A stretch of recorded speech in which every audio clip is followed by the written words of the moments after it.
রাজ্যের নতুন এসএসসি এবং 26,000 যে চাকরি বাতিল হয়েছিল তার গুরুত্বপূর্ণ আপডেট। সুপ্রিম কোর্ট কি জানালো? মধ্যশিক্ষা পর্ষদ সুপ্রিম কোর্টে রিভিউ পিটিশন করেছিল, সেটার বিস্তারিত তথ্য আপনারা দেখে নিন।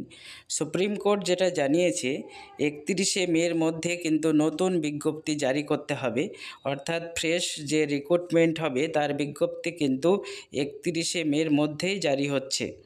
এবং এটাও জানিয়েছে এই 31শে মে যে বিজ্ঞপ্তি বেরাবে তার নিয়োগ প্রক্রিয়া কিন্তু 31শে ডিসেম্বর 2025-এর মধ্যেই শেষ করতে হবে।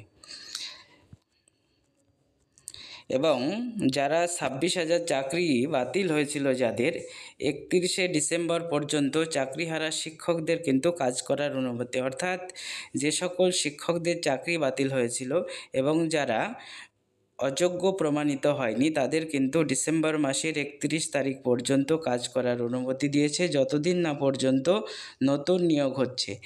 এবং যে সকল গ্রুপ সি এবং গ্রুপ ডি কর্মীদের চাকরি হারিয়েছে তাদের নিয়ে কোনো নির্দেশ আপাতত সুপ্রিম কোর্ট দেয়নি, অর্থাৎ তাদের কিন্তু বাতিলই থাকছে বা তারা কিন্তু স্কুলে জয়েন করতে পারছে না। এই হচ্ছে সুপ্রিম কোর্টের গুরুত্বপূর্ণ আপডেট। আপনারা ভিডিওটি দেখুন এবং সকলের মধ্যে শেয়ার করে দিন। খুবই শীঘ্রই রাজ্যে নতুন এসএসসির বিজ্ঞপ্তি কিন্তু জারি হচ্ছে।